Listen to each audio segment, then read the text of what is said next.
How you doing? Brian King, UK Flooring TV. Today I'm joined by Roland Thompson from the United States of America. Roland, how you doing? I'm doing fine, Brian. I'm glad to be with you. Roland, whereabouts in America are you from? I'm in the Maryland area, which is I'm about 45 minutes from Washington, D.C., and about 40 minutes from Baltimore West is where my shop is. Roland, for people who don't know you over here, you're the senior certifier at the Certified Flooring Installers, the CFI. Can you tell us what the CFI is and what your role is there? Okay, actually we have I don't know how many senior certifiers we have now. Not a lot, but we have probably, I'd say maybe 20 of us that are senior certifiers. Then we have a lot of what's called regional certifiers, guys that help the senior certifiers on when we're doing a training. And then we have some guys that are in training to be a regional or whatever certifier. So whenever we go to do a certification, you got to have at least one senior certifier on site to sign everything off. Then you could have two or three regional. You could have a couple guys that are wanting to be a regional, all helping out. So we can have as many people there helping as we want, but there's got to at least be one senior certifier on site to do the final sign off. Now, what CFI is, it started with 15 guys back in the 80s. They got together and they felt that there was a need to sort of identify the levels installers are. So they got together and they sort of put a curriculum together on what they would expect a guy at different levels would be. And it's revolved since then or has changed a lot in a few years. But for the first so many years, probably up till close to 2000, we were certified, basically a carpet certification entity here in the United States. We've reached into a lot of other countries now, but that's what we were. But a lot of people didn't realize there was levels. You had, which was called R1, which was a residential one installer. And a C1. They needed to have a 2 years experience. So we weren't training. They were expected to have some experience when they came. Then they had what was called R2 and a C2. Well, then they needed 4 years. R1 and C1, we sort of did a little bit of training with the certification. We could get down, and if a guy was struggling with making a seam or struggling with something, we could, as trainers and instructors, show them how to do it. But guys that were going for their second levels, we couldn't help. They had to show what they were doing. So basically, and then there was the master. Then the level with the master. So that's how it was. Like I said, a lot of people didn't realize that they still don't realize to this day that there's levels. And so a guy that's going for his, let's say R1, basically I'm looking at what his hand skills are and do I feel he could go out and do a basic room with basic carpet? Because we couldn't say, okay, we don't want to mark him as a trainee. So there's guys that got their certification as an R1 that they went back, and these dealers would go, oh, you're certified, and they'd give him a Berber with a whole bunch of seams and a whole house to do. Well, he would fail it because that's not what we certified him in. He was certified as a basic installer doing basic stuff. But anyway, so that's what CFI was for a good many years.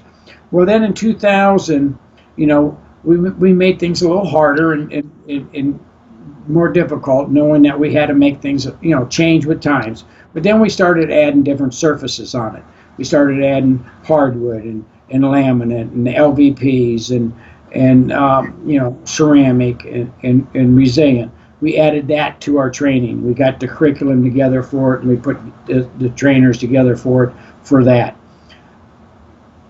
Fast forward now to where we used to be basically a certification body. Now we have added, we still certify, Well, we have training in there now. So we have a 5-week course that they can either come to our headquarters in Forney, Texas, or we can come to you. So let's say you're a dealer that you have 15 or 20 guys that you would like to see go through a 5-week course. Then we will put on a 5-week course, taking a guy that never installed up to where he's basically can install basic stuff. We're not saying that he's at the point that he can go out and do a big pattern match job.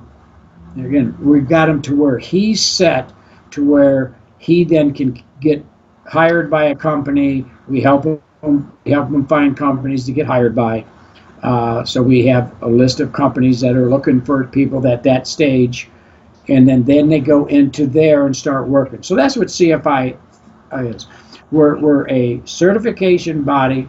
We're now a training body with 5-week courses, 1-week courses. Sort of we can custom to what the dealer or whatever the person wants. But we're not an apprentice program, not as yet. All right. If somebody wanted to be an apprentice, you have the unions here. That's always been an apprentice type program. So is CFI more of like a training organisation, opposed to a trade organisation? Correct. We're not a trade organization. You have the WFCA, which now does own CFI, which is the World Floor Covering Association. They're a trade organization. All right. So that is a difference. And they're more of the dealers. Yeah. And they felt, and when they purchased CFI, they felt they needed to step into that arena a little bit more. And of course, there's no money in training, so them purchasing this helped us out too. And every level is it practically assessed? Is there some, because over here we've got the NICF, the National Institute of Carpenters and Floor Layers. That's a trade organisation. That's for the domestic flooring, and then we've got the Contract Flooring Association, the CFA, for the contract sector. And both organisations have a training arm called FITTA, the Flooring Industry Training Association. And say, for instance, if you want to, there's different levels of the NICF. There's like trainee, like approved fitter, and with that you have to complete a written exam, and it's only when you go for things like master fitter and things like that you're practically assessed. Okay, well, that's more like what the union install is here. Somebody goes into the union, they've never done it, they have to do so many classroom stuff that they need to go through. They need to, they'll get put out onto the field, and they have to do different levels and become from an apprentice to a journeyman. So that's the unions here in the United States.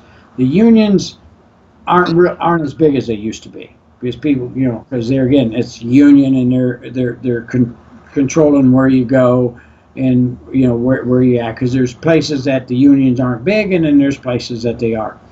With CFI, we assessed, let's say you decided to get your CFI certification, you would come and spend 3 days with us doing different stuff. Now there's a written test, so you're going to take a written test to see where your knowledge is, and then we're going to throw different things at you depending on, let's say we're doing carpet. You're going to get different pattern pieces, you're going to be doing seams, you're going to be doing steps, you're going to be doing stretching, and so we're going to be throwing all this stuff at you in those 3 days to us as an instructor to decide where you are to give you the different levels. So if you're struggling with everything, I'm going to give you, a lower level than than somebody that can produce it and not struggle with it. So we're not a trade organization. We're a certifying organization, and we're training organization, not a trade organization. Also, Roland, your head certifier for the natural fibre installers. What's that? All right, natural fiber, it's NFIC. It's called Natural Fiber Installer. It's basically the same thing to a certain degree what CFI is, and we sort of coordinate with each other a little bit. But with CFI, we're not really doing a lot of certification on your woven natural fiber type products. You'll get that if you get up into your Master 2 level, but you're not going to get that in your R1, your C1. NFIC is strictly a natural fiber, like you're working with a Wilton or Axis or velvets or those type of products. The natural fibers, the wools, the sisals, things like that. So that one is a specialized certification. Right. Another role you have is Educational Director for the Mid-Atlantic Floor Covering Association. Can you tell us a bit about that as well? What that is basically it's a break off basically of the World Floor Covering Association. Different states have different. The Mid-Atlantic sort of covers Maryland, into Pennsylvania, into Delaware, into Northern Virginia, and it's an association of pretty much all the major dealers, and that they can get together and have ideas and bounce things off each other. And like I said, it's a foreign association, part of the World Floor Covering Association type. Anyways, they have officers, and there again, I actually was an installer as the president for 2 years for them. I was their president for 2 years, but I'm their educational director. So let's say you're a dealer and you're part of that association, and you have questions or whatever, you can reach out to CFI. But we have an internal to where they can come to me. I can help them out and say, hey. I put on training courses for them. That's for their members. I might go into a shop, host a pattern matching, or host a hardwood, and I'll go in and spend a day, but no certification becomes of it. They just get training in that organization. So I'm their educational director for that organization. So am I right to say training's very popular in the US? Well, not as popular as we'd like, but every country will say that. Yeah, we would like it more popular. We'd like to see more people trained, but since I would say the 2000s, back when I got started in '72, pretty much the only companies that were doing any kind of certifications or trainings was Armstrong, Mannington, and like that, because that's what I went through. But to find training, you just didn't find it. Then in the early 2000s, you started, the mills started realizing, hey, the manufacturers started realizing, hey, we need to get people trained on their products because they're not going in right. So your Mohawks, your Shaws, your Mannington, Forbo, all of them decided to start putting on training. So yes, a lot of manufacturers now put on trainings. Your glue manufacturers, your Ardexes, your Shernox, your all of them, Mapei, all of them now are going around putting, and Sluter are all putting on training. So if you want to get trained in the United States, if you don't get trained, it's your own fault, because they have it out there. Same here, the exact same here. Yeah. Is installing floors government recognised in the US? Because is it classed as a trade? Because here it's not, you see. It's not government recognised, and really it's not a trade. Forklift truck drivers are more qualified than us because they get retested every year. So is it the same there, or is it recognised? Nah, it's the same here. It's the same here. You can, depending on the state, like Maryland, you don't have to have a license to be a flooring installer, right? Arizona, you do. California, you do. But it's still only a license. You can go in and pay for your license.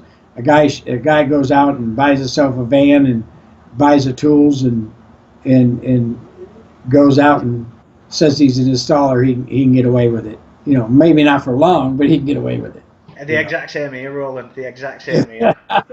You know, at one time when I got into it in '72, we were known as tradesmen and journeymen, but that one was pretty much when all the companies had their own installers, and it's all hourly. And when I started, you know, it was an hourly job. You didn't get paid. But once they started sliding to the subcontractors, it sort of started falling down on how it was looked at and recognized. Here in the UK, we have a guideline called the British Standards. Like for example, the carpet textile BS 5325 2001. What standards or guideline do you have there? Do you have like a US standard? Okay, well, I got a copy of your British standards and a copy of the Canadian standards, but I like looking at them. But here in the United States, we also have standards, depending on the surface that you're doing. In carpet, you got what's called CRI, Carpet and Rug Institute. It's basically the standards that the carpet is supposed to be installed with. You know, talking about stretching and talking about seam sealing the seams and how much it should stretch, and so you have your CRI for the carpet. But then when you start moving into the other surfaces like your hardwood, you know, you have what's basically the one that's everybody follows, and if you went to court for some odd reason, they're going to look at the NWFA, National Wood Floor Covering Association. Pretty much they have everything written up and everything in guidelines and everything else in NWFA. Then when you're moving into ceramic, then you're moving into a lot of different things. You got the NCT and that is, you know, has a lot of this guidelines to it, but you have a lot of ANSI products too that are guidelines to it. So we definitely have different guidelines, and depending on what surface you're doing, you better know what the guidelines are and what the standards are. And are they updated regularly? Yes, they're updated quite regularly. Yes, they're looked at and updated every few years. So yours, we're just updating. For example, again the textile one. That's in the middle of being updated, but it was 2001 the last time it was updated. So it's a lot of the things are pretty dated, isn't it? So. All right. Just to sort of give you an example, maybe if I do it quick here, without. Grade my backpack, CRI. This is what this is the commercial side, and then this is the residential, because they got both. And it was last updated in, I believe, 17. So quite regular. Yeah, what's that? Yeah. So they go and do it. You know. Probably not as often as they should. And then you'll find the ANSI standards, whenever new products come out, a lot of that ANSI standard and that are looked at and updated. Yeah, I think the ceramic probably does a better job in updating some of their stuff than some of them do. Yeah. Also, one of the big differences here is the attitude to power stretching. See, our British standard says anything 5 meters and over must be power stretched. Now, I'd say one fitter out of 50 will use a power stretcher, whereas over there the attitude's completely different, where one fitter out of 20 doesn't use a power stretcher. Is that correct? No, I actually, you know, you're hearing a little bit wrong. I would say probably 4 fitters out of 20, or maybe 8 fitters out of 20, or installers out of 20 use the power stretcher. It's still not used like it should be. I got the impression over there you couldn't work for a shop unless you power stretched. Well, they say that, but half of them don't use it when they go out. Right. They might have it on their truck, but there's still more there's still more installers kicking carpet in than power stretching here in the States. I think where the difference is is why it's misled that way, is that most of the guys that don't power stretch, if they're on the net talking, they either say they do or they won't say anything. Me as an installer and trainer going out and having guys come in to show me, when I put a power stretcher in their hand in a stretch box, I would say more than half I could tell never used it. You could tell. So yes, we're there again. The CRI states, in the mill states, all carpet is to be power stretched. So but it's no matter what size. No, it says all carpet is to be power stretched, and but there again, most of them don't. Most of them don't do it. It's still quicker to go in with a kicker and bam, bam, bam, bam, the room in and be done with it, and worry about a restretch if you get called. Because a lot of guys say, "Well, I've never had a restretch." Well, if the carpet bubbles in a year, they're not going to call you back because you couldn't do it right the first time. They're going to go find somebody who can come in and fix it. So you don't know how many restretches. There's too many restretches out there that I get called in about coming doing to tell somebody that, no, you've never had a restretch yet. But yeah, power stretching is still not done like it should be in the States. A lot of guys are still cutting, still kicking in. A lot of you blame the price on power stretching. The price of a power stretcher, because here they're between £700 and £900, which is $850 to $1,100.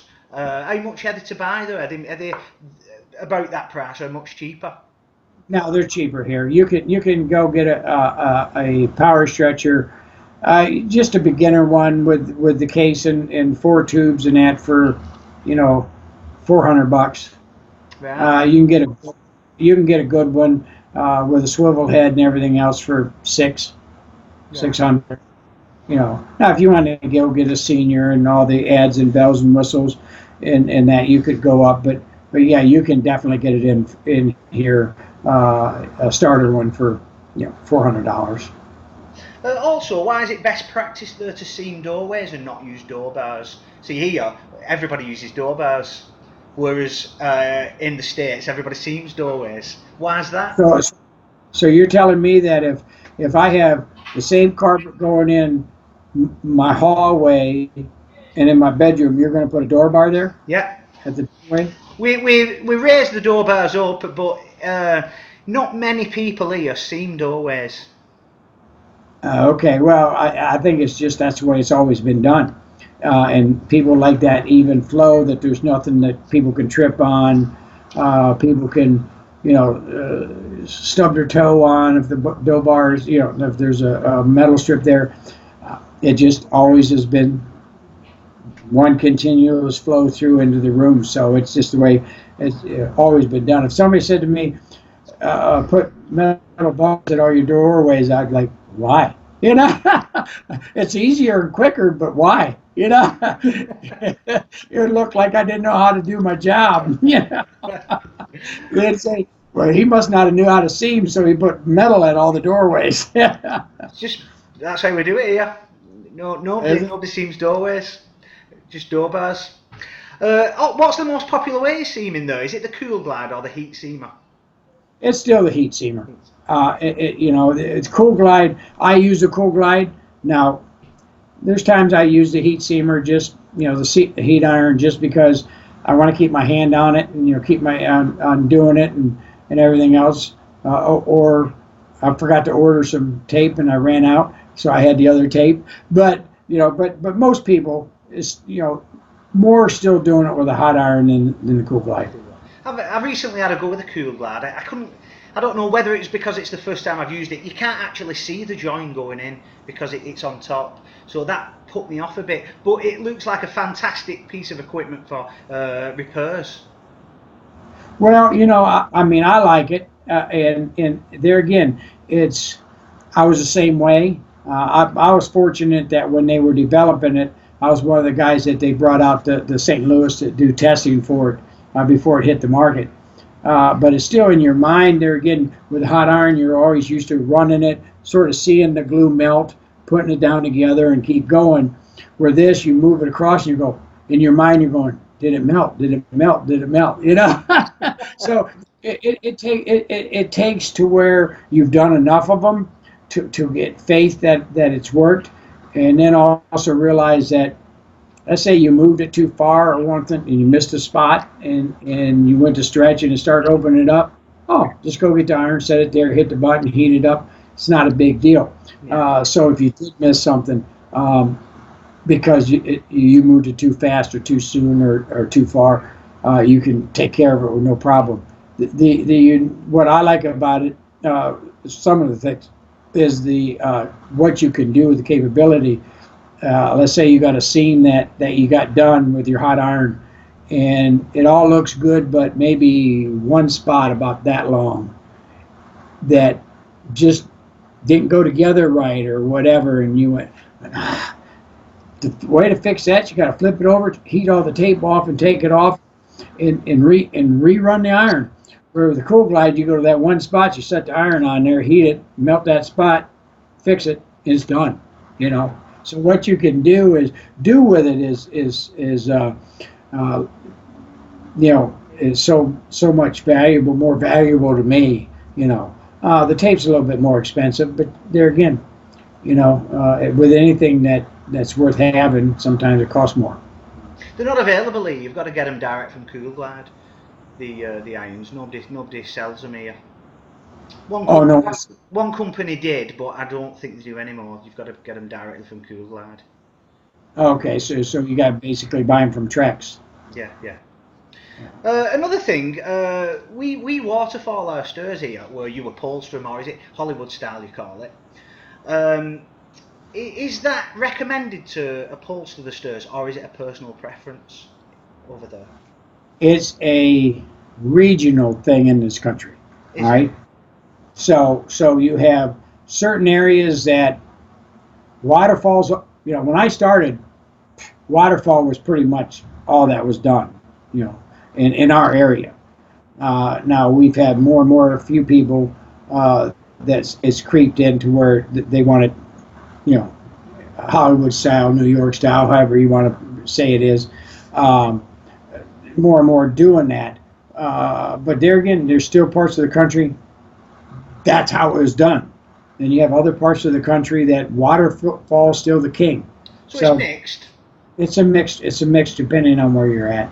I like the upholstered look, so I give my customers the option, and some of them go for it. It's mainly waterfall, to be fair, but I like the upholstered look personally. It takes a bit longer, and you use a lot more staples, but.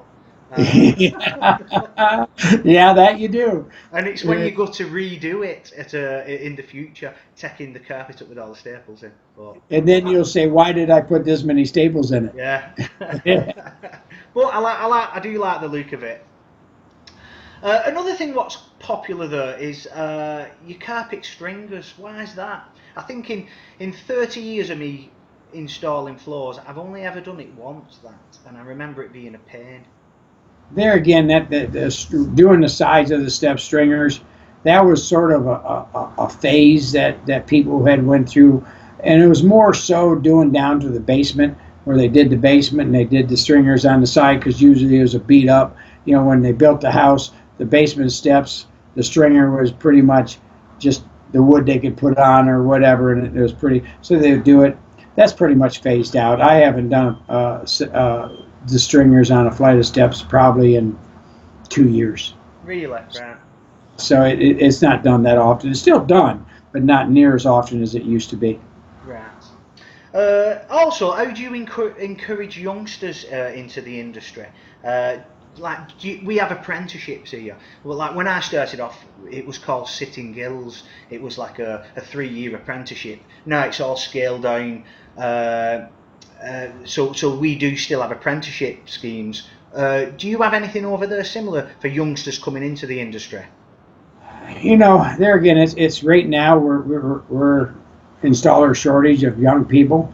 You know, I think the average age of installers here is about 48 years old. It's 48 here. Yeah, you know, so something like that. So it's tough to get a younger person into the industry. So many of it is a father getting the son in and everything else. There is not, other than if they got into the union, there's not really an apprentice program as of yet. CFI and other organizations are working on that, trying to get government money to be able to put somebody in. Now, there again, we're working on and with these 5-week courses with CFI and the courses to where we can hook up with a dealer that says, okay, I got a young guy that I brought in.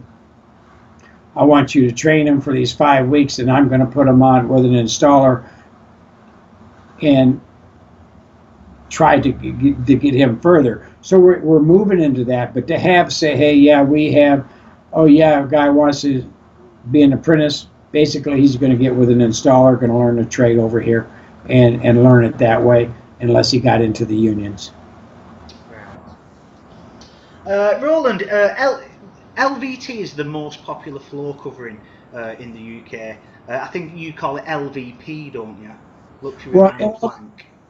Well, it actually depends there again. If it's a tile look, we call it LVT. Right. If it's a wood look, we call it LVP. Because that's a wood look. Sort of more of a distinguished.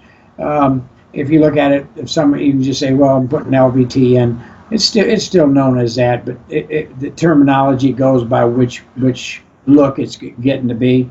And then of course you got the different the rigid core and and all that over here too, and it's pretty popular and it's getting more and more popular.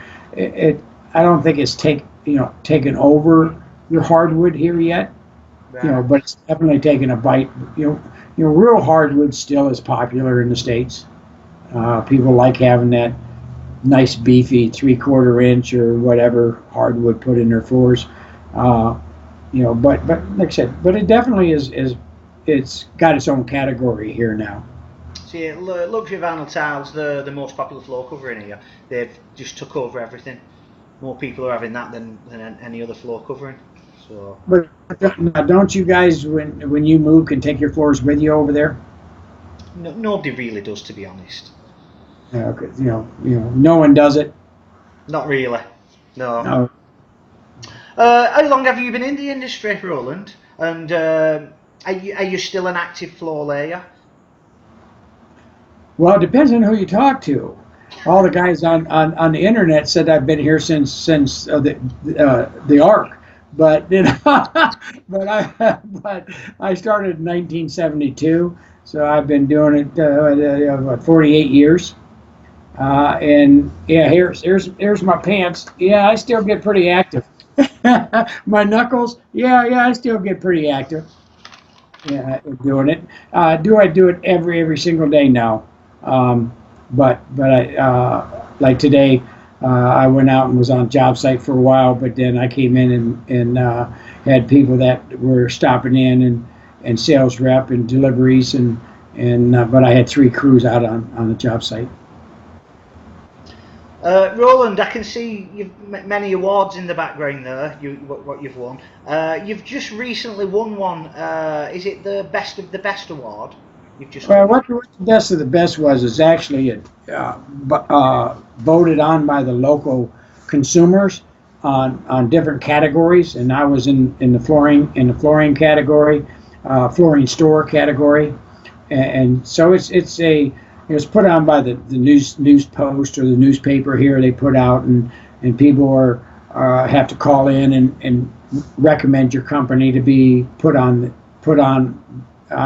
Yeah, and I was considered in the flooring category, the best of the best dealer and Reader's Choice in our county. Yeah.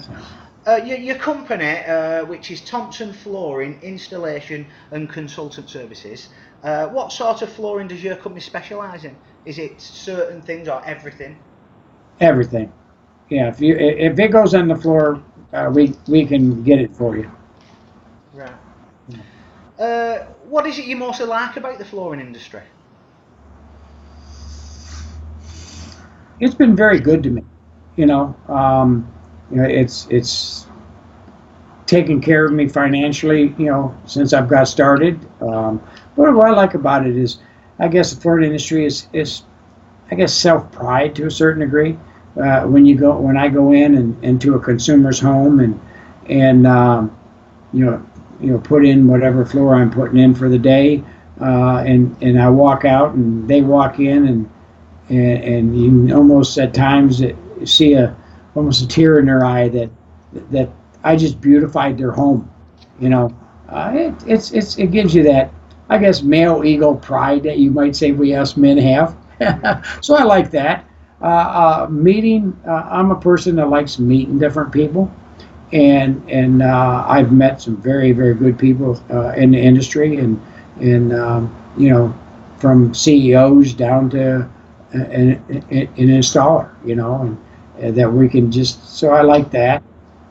So yeah, it's an industry that fits my personality. And what do you least like about the flooring industry? That I least like about the flooring industry? Seeing companies and installers and that not being able to work together.